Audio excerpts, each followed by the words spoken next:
Andre, how are you feeling today? I'm good. I actually had a very good day today. It's been a very busy week, and I was excited that I'm going to finish off my week with my first ever podcast. Okay, that's very pleasing to hear. How are you feeling about the podcast? Excited. I'm not usually a podcast person, and I was never on a podcast before, so it's quite a new experience, but I'm looking forward to it and seeing where it goes. Given the fact that you're not a podcast person, what are your expectations, I must say? Or I must ask. I don't know, to be honest. I think it's part of my curiosity. I appreciate podcasts, even though I don't tend to usually listen to them. I appreciate them and a lot of work that goes behind them. So I'm actually very curious to what might come out from one and how it might actually, I don't know, maybe hit another person. Okay, all right. But this is actually not your first time behind the mic. No. You act, you write plays, and you direct plays as well. Yes. What's the story behind that? I don't know. I think it's part of my story. I always remember myself writing from when I was a little boy.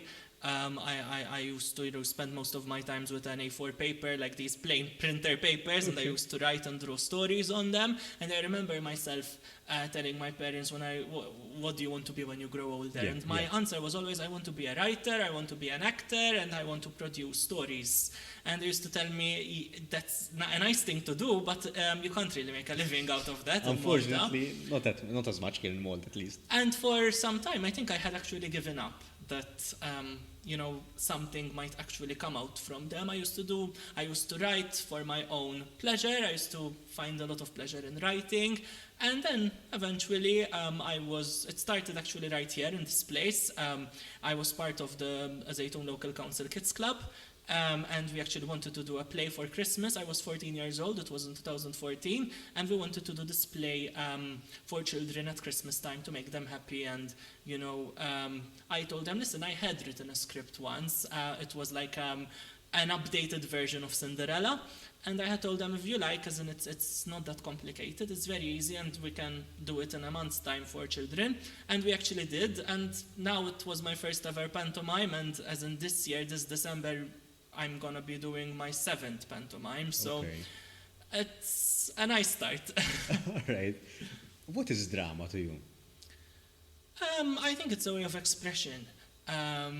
It's a way of expression, and in a way, not alienation, but I think it's all tied to a sense of curiosity. I consider myself a very curious person, and I think through drama you get the chance of experiencing life through a different lens, through a different person. It's like, I think everyone asks these questions, like, what if, I don't know, I had to be a king, a prince, a villain?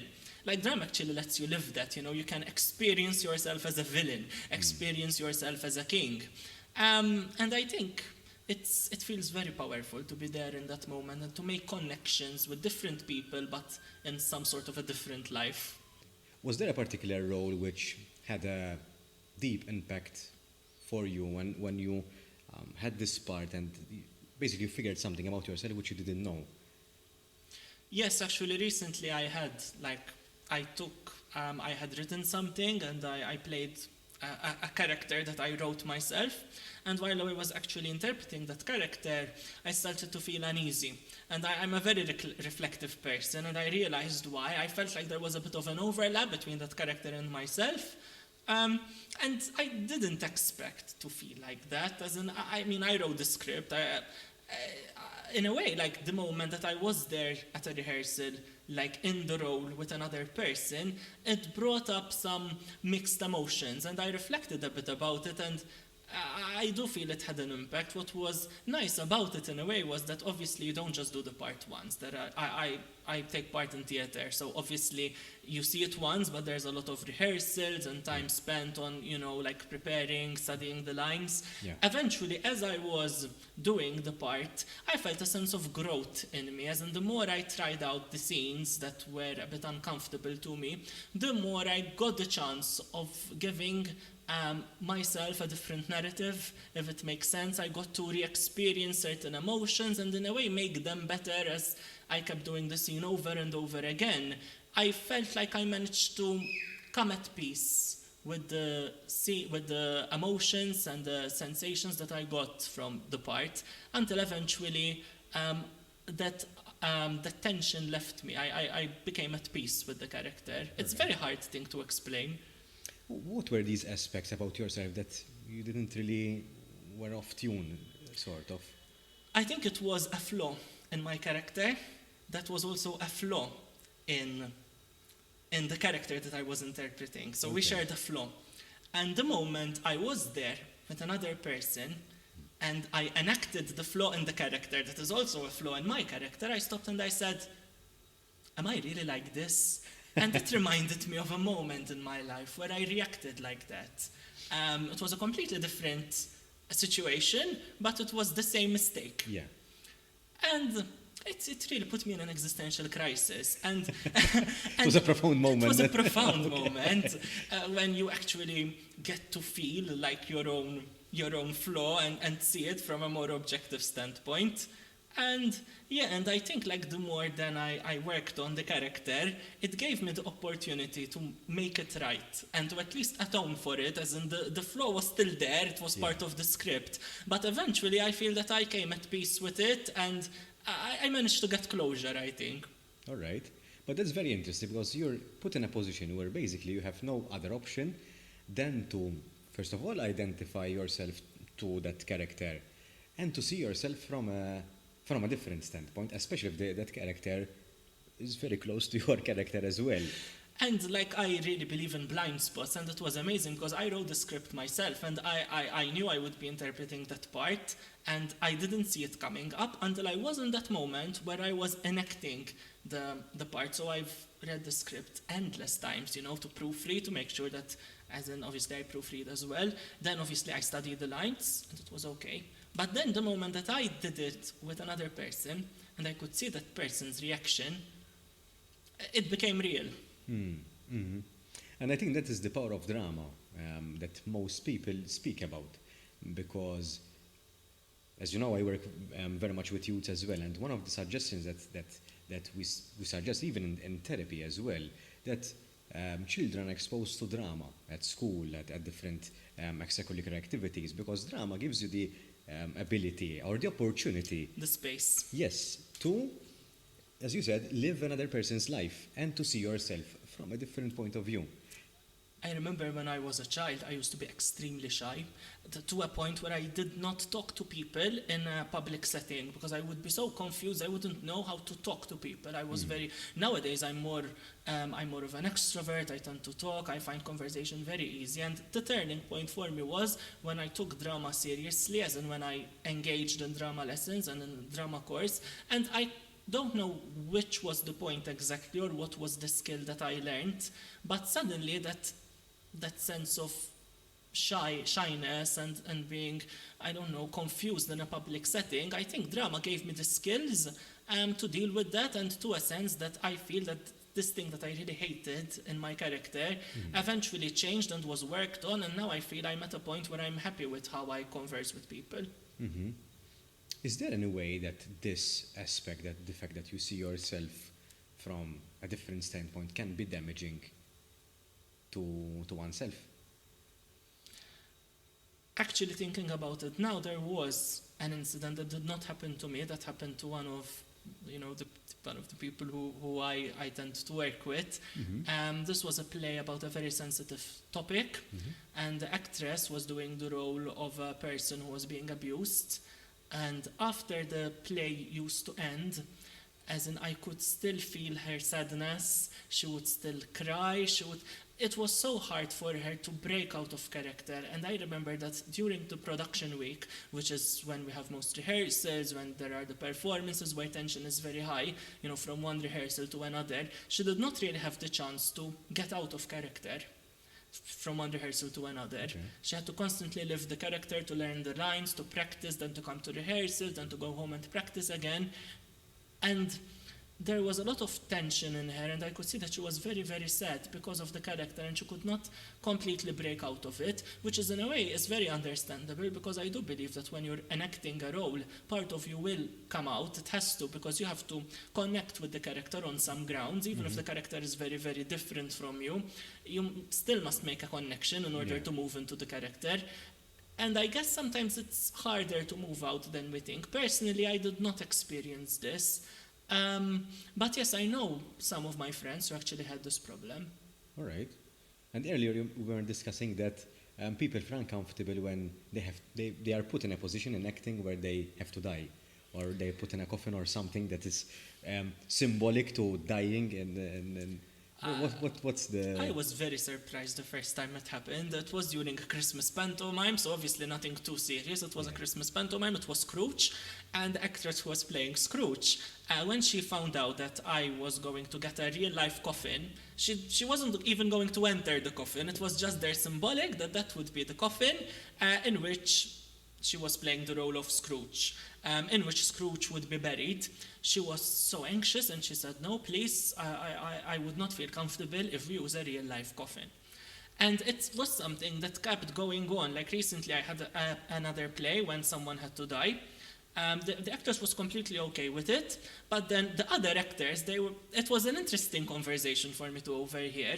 They were saying like, no, if you had given that part to me, I would never accept dying on stage, or like having a tombstone with my name written on it, or like my face on it, because I think like even like there are certain characters that bring out some anxiety or some tension in people, and I think dying and the prospect of death was one of them, and it was very surprising to me because as in I don't see anything that different. I mean, obviously it's not a nice situation, but I mean playing the role of an abuser, a victim, a baddie in a pantomime, as in it's still, they still don't have positive connotations. So why does the prospect of like playing a character who died like could bring that much uncomfort in the actor?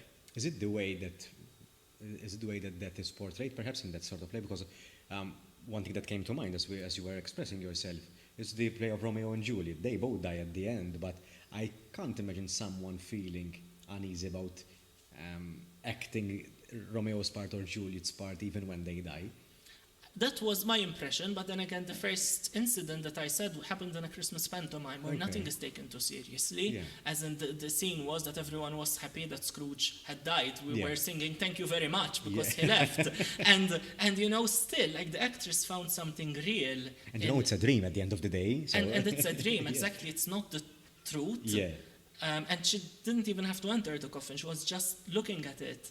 So. I don't know. I think it's more related to people's insecurity when it comes to death, I guess. This universal feeling that, I don't know, that people tend to like be in denial of that is something, a phase of life that everyone has to go through. So I think like I think overall, not just about that, but when drama just faces you with something that's real, people tend to react. I think people want to come, watch a play, get a distraction from reality. The moment it's like they're reminded that, hey, listen, this is something real that you're watching, or that this can happen to you, that's where like an emotional response is instigated in people, not just actors, but also audiences. And I think in those specific moments, like in a way the audience feels betrayed. They came for a distraction, they came to have fun, and you're still nudging them, telling them, okay, but reflect a bit. And I think in that moment, if the audience is caught unaware, I think it might react, insecurities might come out. That's very interesting. I would have never thought of that, to be honest, so that is very interesting. And I think it's, well, in mindfulness and being present at the sort of the movement of being present and mindfulness, it's very, puts you in the present moment, and appreciating the present moment, you sort of live like as if this was the last day of your life. And that is truly the embodiment of that. And so this might sound a bit counterintuitive, but if you enjoy your day as if it was your last day, you'd appreciate it even more. So that is quite counterintuitive, because you don't usually think that way on the day-to-day. And it's quite absurd to a certain extent to think that way every day. And I don't think that it's humanly possible. But then I would say that it's partly gratitude, that you're grateful of the things that you have. And the things that you have might not be long-lasting. You might lose whatever you have at the moment in a blink of an eye. luckily in Malta we don't experience so much natural disasters, for example, or these sort of things. So we are very sheltered in a way, which is good, but that puts us in a very comfortable position, I would say. So I think it's very healthy to be put in a slightly difficult position. Personally, I don't know how would I feel if I would enter in a coffin, to be honest. It would be emotionally challenging. I'm trying to put myself in that situation. I think it is emotionally challenging. I would still do it, knowing my character. I would still do it, but it does require some courage from my end. To be fair, I completely agree with this. As in this play that I was making reference to, the last one, the most recent one, the actress who was dying, the role was played by my mother. Okay. And we actually had the characters in the play where she was my mother. She was the mother of my character. And obviously it was a very emotional scene for us both to do, because we were interpreting two characters who have the same relationship that we have between us. And as in the moment that I was there looking at my mother on a deathbed, I knew, as in I wasn't André, I wasn't myself in that moment, and she wasn't herself at that moment. But it's hard to like make the dissociation. I mean, like, her face, she looks like my mother, she is my mother, she's just at that moment, I'm not myself, but then the feelings of myself come out. And it was very, very demanding, and I do agree that it required courage from the both of us to actually do it and do a scene where we had to say goodbye to each other. So obviously it was very emotionally demanding at that point, and I don't think it's easy to do something like that, even though you say I'm not myself right now. But at the end of the day, as in the boundaries of reality and the boundaries of fiction are very challenged sometimes. And yes, it was very demanding. How did that affect your relationship with your mother? I think we have a very good relationship overall. So, as in both the characters throughout the play had a very loving relationship as well, which helped. I think it was nice, as in a sense nice. It wasn't a nice scene. It was saying goodbye on a deathbed. But I think it was also a moment at the end of the day where the son expressed his love for his mother. And I think like focusing on that positive part, without actually like keeping in consideration, okay, like I am acting a character, this is not real, but at the same time I can connect with the character and I can connect on this commenting that we have. I think it actually made it easier. Although it was very challenging for the beginning, and during the actual performance I did feel emotional, as in during the rehearsals I used to fake cry. But then during the actual performance I did cry because it felt real. It was, I don't know, there is a lot of emotional demands sometimes, and I think this was one of those moments. And I do think that yes, as in both of us required a lot of courage to do it. How do you keep your emotions in check and returning back to your persona after the play? I think it's the positive part of actually not just being an actor, but also being a director and a producer, is that you're there at all stages. So I'm there when the set is built, when the script is being developed. I'm also there when we're actually taking down the stage. And that's also a very cathartic moment for me. It's like I'm actually saying goodbye to the stage, to the play, to the story, to the character, to everything. I'm seeing the lights being switched off, I'm seeing the sound equipment being dismantled, I'm seeing the props being removed and taken to their storage. So that physical part is actually a very practical and tangible and visual emotional process for me. It's like I'm closing the door of the stage, and with it I'm closing this chapter, this part, this role. And obviously, because I write the play, I do tend to have these connections, not just to the character that I am interpreting, but also all the other characters. And I do believe that every product written, like a script, every character has some resemblance to the person who writes it, even if it's very, very, very hidden. I'm not saying that every work of art, as in like script, a text, is autobiographical, far from it. But I do believe that because we see life through a certain way, like there will be things, there will be emotions, prejudices, beliefs that we have that will go into characters. Not just the character that I am interpreting, but every character that I write. Obviously, when I am interpreting the character, I have a stronger connection with the character. Yeah. And you mentioned that you've obviously write other characters, and so you work with other people as well. And I know that the people you work with change from one play to another. How do you go about it, communicating with people and leading them to the final product? So I like also, apart from writing plays, I also like to write short stories or prose. And they give you more control than a script ever can. Okay. Because you can only do so much. The actor can completely change your idea of the character. Because obviously everyone is subjective, and I might see something one way and then the actor would use another tone, another emotion, which is not always bad. Sometimes I like it. It's a new thing for me to see it. It's very challenging. But sometimes I also get surprised from the way actors see a character. Okay. It changes from what I originally had in my mind. But I do tend to, from time to time, as in people do change, but some people do remain the same.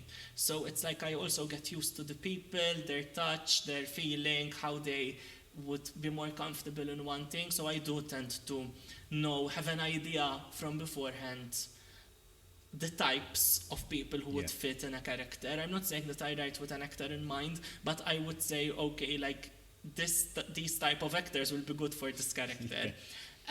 But I think as in communication is also very important, as in sometimes I can understand that like an actor is not feeling it, and it happens, and as in that way we have to talk, we have to find more common ground. It's not always easy to understand a character. Last year we had a play about domestic violence. One of the actors was an abuser, a perpetrator. How do you go about that? How do you understand this character? And obviously then I think that's the talent of the actor, that they go home sometimes without me and they manage to watch films, to read books, to do their own research. And it's amazing how self-sufficient actors, even, we're not professional actors, we're a group of volunteer actors, but the interest that they take and the more they reflect on the character usually gives the character uniqueness that is not there present when I first give the script. And also, as in eventually you build a relationship with your own character, which is ultimately the point where the connection happens. Mm-hmm. I don't know if I answered your question. Yes. How do you handle dealing with different people? Because obviously many things when skills come into play in that, because you have to handle the stress of presenting something to quite a large audience, and theatre gives you the opportunity to. It's live, so you can't take things back once they are out. And you get an immediate reaction. Yes. How do you handle that in preparation? How do you prepare yourself and your team for that? You mentioned that people are actors or volunteer actors, but with some training as well, so they are aware of this. But you are the person directing the play. How do you prepare yourself and your team to go out there and be confident enough? I tend to be quite an overthinker. So let's say that I had few unpredictable problems that happened. I usually predict them. It doesn't mean that I would find the solutions, but at least we would have discussed a bit how things would go. I think mostly it's trial. It's doing it over and over and over again. That's the easiest way to gain confidence. But obviously, as in it's the reality of the stage. You have a live audience. You don't know how things are going to go. Then obviously comes the skill of improvisation and obviously of teamwork. Sometimes it happens that, a person forgets a line. It happens, there are so much lines you need to know. Yeah. It's okay, we will move on, as in we go around the play. Once it's a funny joke that I tell to when like someone joins my team and they would tell me, I'm so worried that I will forget a line. I tell them once, I skipped 3 pages in a script. And the person I was acting with was so skilled and so good at improvisation that she managed to take me back 3 pages to continue the conversation from when we left off. Okay. Which is, it's also a nice feeling that you feel supported. Usually, as in, yes, there are monologues, but usually acting happens in a team. And everyone has each other's backs, and we improvise, and if someone forgets a line, then we would go around it.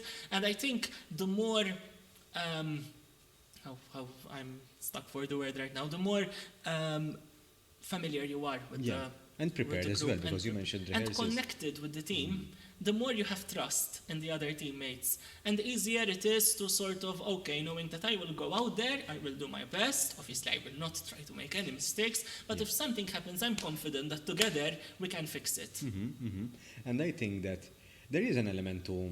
So there is a theory and it says when, in order for a team to become stronger, they need to go through adversity together. And to a certain extent, you are going through an adversity through plays, and not necessarily adversity, but you're in a position where you have to be vulnerable enough to wear someone else's costume. You wear someone else's identity, and be okay with exhibiting that sort of behavior. You mentioned the perpetrator. For sure, it's not easy to impersonate that character, because most, at least if I were to put myself in that position, my worry would be that the audience would associate me with that sort of person. And it was funny, we had some reactions. It was funny because we did that show on 3 nights, and on each night there was an audience member who told me I was this close to going on stage and stop him from actually hitting her. This is some it wasn't reality. true, no one was hitting. It was like, some very complicated techniques that we saw on YouTube on how to like make a slap look like a slap, but it's not really a slap. But like people had emotional responses, and they hated the character a bit. And that's not easy, so you have to feel safe enough in the team that you create, that you can impersonate that character and sort of having that supportive system within the people that are colleagues at that point in time. So especially like you borrowed this example of the perpetrator, as in obviously had to fake hit the victim. So obviously they needed a good connection to know, okay, okay, now we're going to start, I'm going to grab you aggressively, but as in making sure that I'm not hurting you, so it requires a lot of communication, not just verbal, but also physical communication. I think that would make me feel a little bit uncomfortable. I think it was a very challenging play as well. It was a 4-person show, and it was very intimate even between the actors themselves, which makes it easier. Sometimes when it's a larger cast, it's fun, there are more people, but it also leads to more distractions, to more, more people in the background. So sometimes certain delicate scenes are harder to get into and harder to interpret. Yeah. And as I was going to say, it is, I would find that personally, I would be up for that, but it would be personally challenging to impersonate someone like that. Andre, earlier you mentioned, or before the podcast really, you mentioned that the university years was a very formative period of time for you, even in script writing as well. Can you guide us a little bit through the process on that, and your thought process mainly? I tend to be a very people's person. I like being with people. I feel I'm a very social person. I tend to be shy at the beginning when we get to know each other, but then eventually my real self comes out, and I like being with people. During my university years, there was the outbreak of the COVID pandemic, and I felt it was a very trying time. So they were very trying times for me, because obviously most of the island went on lockdown. So what I felt were they should have been the most fun years of my life, university life, going to parties, making new friends, starting in a completely different course, having the opportunity to get to know people. It was very, very restricted and limited. So that time was very challenging, especially also because most of the things that I loved doing could not happen. It was the first time in 6 years that at Christmas we could not do panto. And it was it was like I missed part of my identity. I was a people's person, I was social, I valued my friends a lot and meeting with them, I valued acting. Suddenly some parts that were, the most predominant features of myself, I had this restriction, and this was a pandemic. I was locked at home. I'm an only child, so I did not have siblings with me in the household. My parents both worked, and they had to go to work. I was having online lectures at home. I used to text some of the friends that I had already made in my course, but it's obviously different seeing, I remember we used to take pictures of each other on Zoom and send them to each other, hello, I'm seeing you, which was stupid, but that was the only way that we could see each other at the time. And, it was very trying. I was very productive. I had time to write. And, in that sense, it was very beneficial.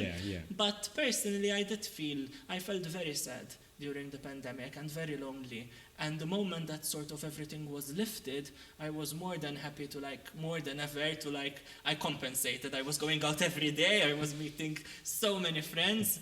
But yeah, I think it was formative in a way because it made me appreciate communication and connections more. And I think something that I heavily missed during the pandemic was being in someone's presence. Even if I make a video call with someone, I was speaking to someone, but I was not there in the presence of a person like we are now next to each other. And it shows even in my writing, as in when I reflect and I go back to things that I wrote during the pandemic, it shows how much I prioritized and how much I sort of spoke highly and highlighted this connection, this being in someone's presence. And it made me realize more than ever how, how much we need connections. We say that no man is an island, and I think the pandemic really proved it to me. Mm-hmm. There is something special about being in the presence of someone, and actually you verbalize it quite well. Some might say, so I do some lectures as well, and the way that things are going, things are headed to online learning, and I think that is the future, and that is the way things are heading. But I can't help but appreciate the classroom environment. It's not about, so obviously doing online lectures and meetings, it's beneficial, it's quick and easy, and it's very convenient. However, I think we have to balance things out. I think that meeting always online or conducting, there has to be a blended approach. There is something about meeting in person which is not, it can't be achieved, that's my point of view, that can't be achieved through online. Because I have a similar experience, so obviously even scouts, we had to do online meetings and whatnot, and you still get the job done. They're practical. Yes. You get things done. But there is something about non-verbals which is blocked in online situations.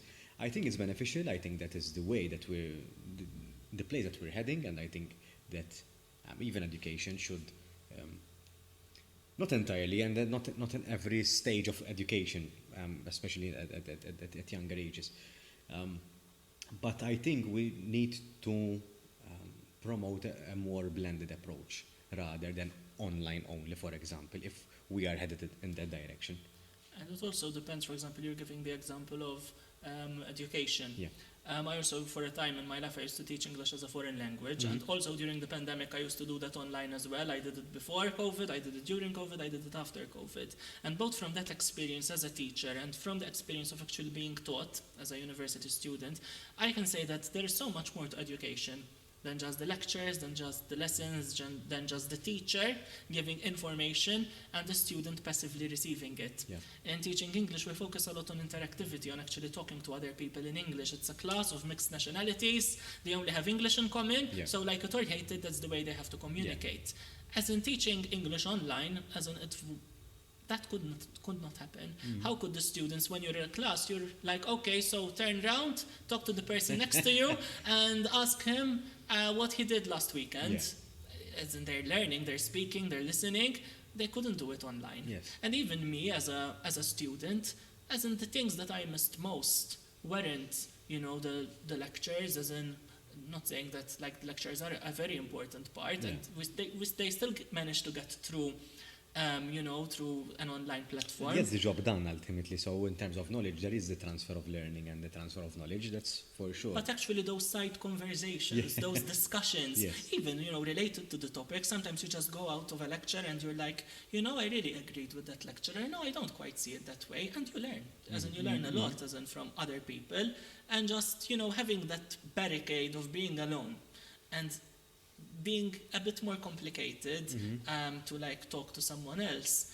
I think it's education suffers a lot because it's not that interactive when it comes to real life and real life interactions. And earlier we were discussing as well on the shift between completing your course at university and shifting to work. How did that make you feel, the shift between the academia to the world of work? It was a very strong adjustment, to be honest. I think it was also another, very formative shift that I had to do. As a student, I mean, you have responsibilities, but you're there, you're learning, you are surrounded by your friends. As in the moment that then you shift to the world of work, that's where reality hits you. You have like over 40 hours of work every week. Yeah. You can't see your friends that often. You make new friends from your workplace. As in most of my colleagues were actually, married or had children or, were sort of, we were at different stages Yes. of life. I think that's the easiest way to summarize it. And I don't know, it was like, I felt like I had to grow up very quickly. Okay. And yes, it was quite challenging to like from a student to becoming like an adult, going to your day job. I think it taught me a lot. There were a lot of things that I learned about myself.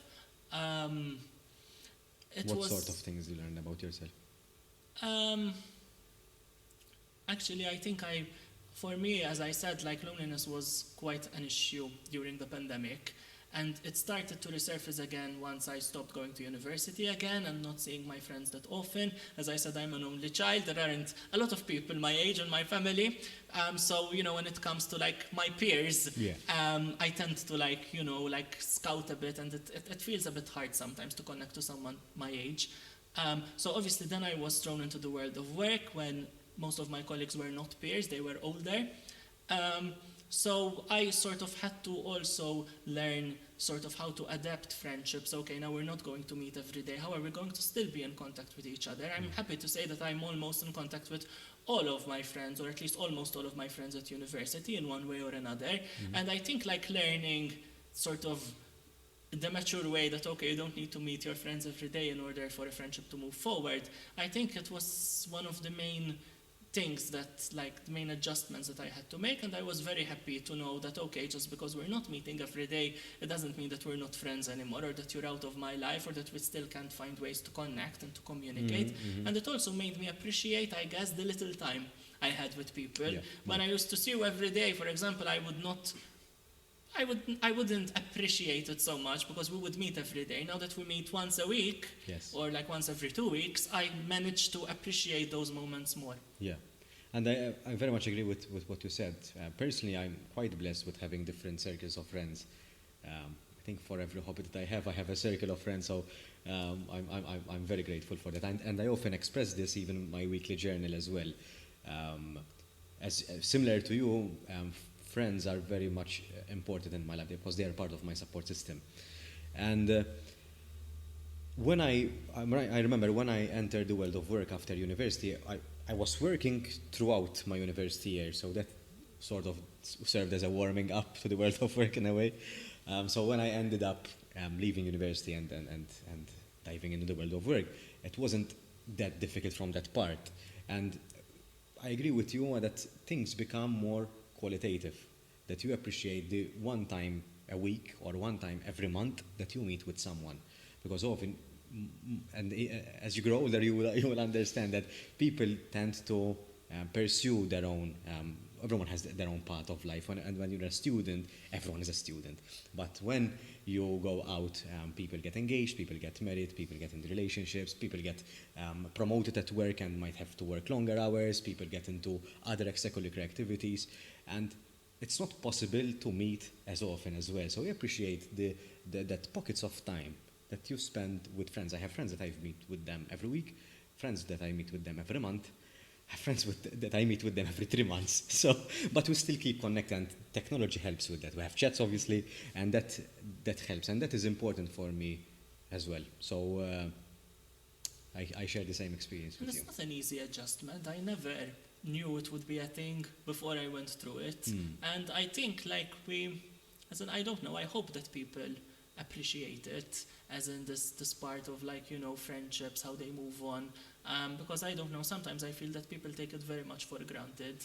And I think, as in for me, I was very unaware that this would happen because no one ever told me that, listen, so now when you're going to stop going to university, you're going to go to the world of work, it will be more challenging. It was like a shock for me. But ultimately, as in I felt I appreciated my friends more through it, through that Mhm. awareness. I agree. And you reminded me of something, and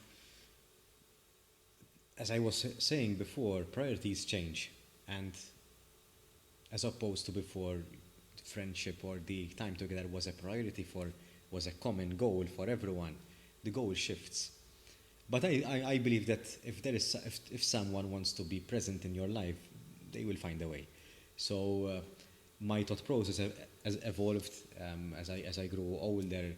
Evolved that I'm fine with having people entering and leaving my life. It's part of life, and some people are there to stay, and sometimes we have to say goodbye as well, unfortunately. And it might be bittersweet, but I had friends that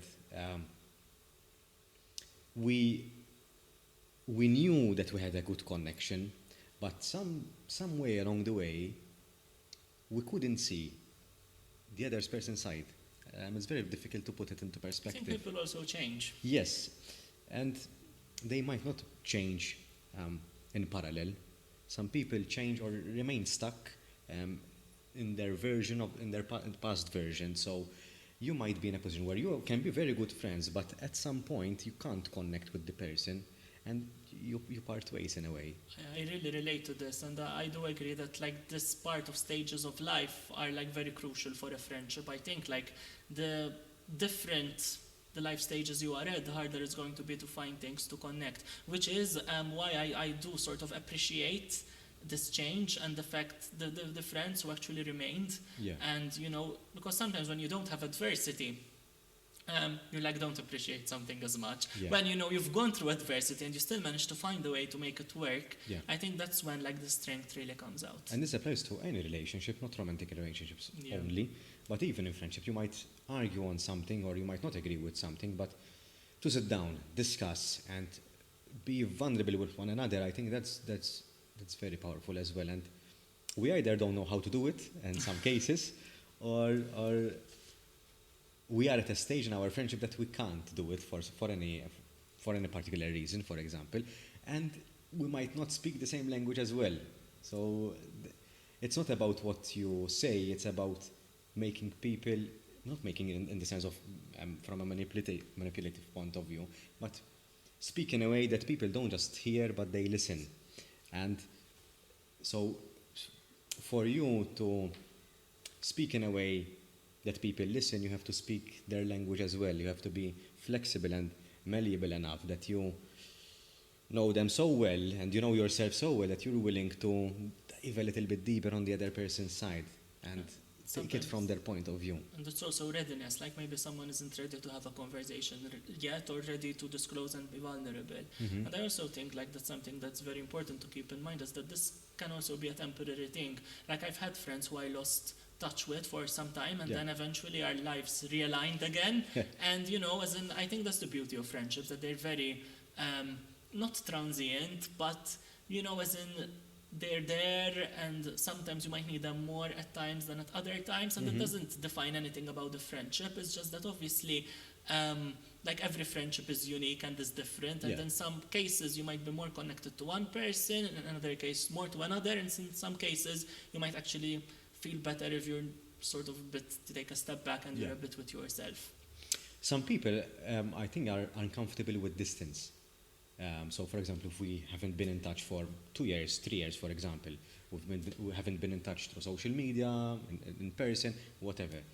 Some people might view distance as a sort of, oh, Andre's not what he used to be. He's distant. We tend to build castles I on top actually of used to find castles. this very challenging because I am an overthinker. I think I've said this before. So yes, I think this was something that I found very challenging, and sometimes I still do, I'm not ashamed to say, but it was something that was very important for me to be aware of, because I used to fall into that pitfall, and it was very damaging and it was very misleading. At the moment you actually sit down and you listen to the other person, for example, I used to I don't know, I would not have seen you for 2 years, and I would say, okay, I don't know, he's not the same, as you said. Yes. And then when we actually meet after 2 years and we sit down and you start talking to me and I get your point of view, then reality is so completely different than I pictured it. Yes. So I think it's very important not to be too rash Yes. and fall into that pitfall. And unfortunately, it's easy to fall into that pitfall. Very easy. The way I try to see it so that I don't get into this rabbit hole is that it's just the pause button. We've paused our friendship, and then when the universe puts our life aligned again, then we hit the Exactly. resume button. So there are no hard feelings. That's the way I see it. And when we meet, because I've experienced the fact that sometimes a certain amount of time would have passed, and then you meet with the person. And for me, it's very pleasant to experience the new version of this person. So it's sort of like rediscovering the person and sort of connecting the dots with where you left them and where they are now. For some reason, I find that very interesting. And I also really appreciate it, even if we're not, we don't meet that often, or Yeah. we're not into each other's lives. But sometimes it happens that I would remember that a friend had that particular dream or a particular goal, and then I don't know, through social media, you see them achieving their Yes, goal, yes. and you feel very happy. You say, "Oh my God, I see the growth. I know Yes. where it started, the obstacles, the adversity, and now, like in 5 years' time, this Yes. person has managed to achieve what they wanted to achieve." Yes. And the happiness that you feel, even though you might not actually get the chance to tell this person, but like seeing it from the audience standpoint, I think is something that is very, very meaningful, I would say. A very good friend of mine is one of my best friends, and we used to study together before university years, and we were very, very close at the time as well. But life happened, and we parted ways. So at that point in time, I rediscovered the person that we were 17 years old, and when we reconnected, we were like 24. So quite a chunk of time would have passed, around 5 years. So, and you're meeting, I've met a completely different person. And you see the growth, and you appreciate the growth, and you appreciate that through pain, unfortunately, we grow, we change, and we evolve. Sometimes you also appreciate your own growth, which happens to me when I meet old friends, and I start having new conversations, and I don't know, and at some point I become aware of how much that person has changed, but also of how much I changed. And that's, I think, also the beauty of meeting old friends or people Yes. from the past, is that at the same time you're sort of, in a way, you're reminiscing the old friendship, Yeah. which is a reminder of the old you and the progress you've made from the old Very you true. to present day you. Very true. So again, the pause button and the resume button. So there's nothing wrong with that. On the contrary, I think it's beneficial to rediscover yourself through other people as well. André, we've touched upon very deep conversations. I was surprised to go that deep, especially in the topic of friendship. So can you help me out here? I'm trying to find a conclusive remark to end this on a more positive note. Okay, so I can give you some tips of what I do, and I Okay. feel like I'm too much in my head sometimes. When Alright. I write, sometimes I do get in these moments.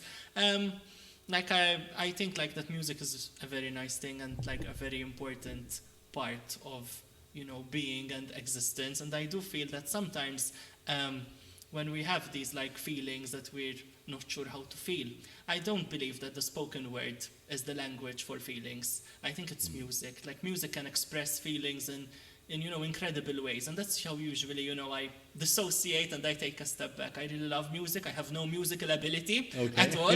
Well, you do to a certain extent. to because a very I heard you slight, sing. okay, but it was a comedy, so that's why it was acceptable. But yes, I do love like taking a step back, closing my eyes, listening to music, and letting the emotions come out based on that music. Well, thank you for sharing that, and I agree. I think music is a very powerful tool that we can use in order for us to discharge from the negative emotions. So thank you for sharing that. And thank you for being part of the podcast as well. I appreciate you being the first timer in the podcast. I think we managed quite well. I think so. We talked about a lot of things. So- Thank you, actually, and I really enjoyed it. I appreciated the invitation so much. And, I didn't see time flying by. Same here. So, but I really appreciate you being willing to be vulnerable and discussing on certain topics which are sensitive and even intimate as well. So I appreciate that quite a bit. Thank you, André, for being here. Thank you.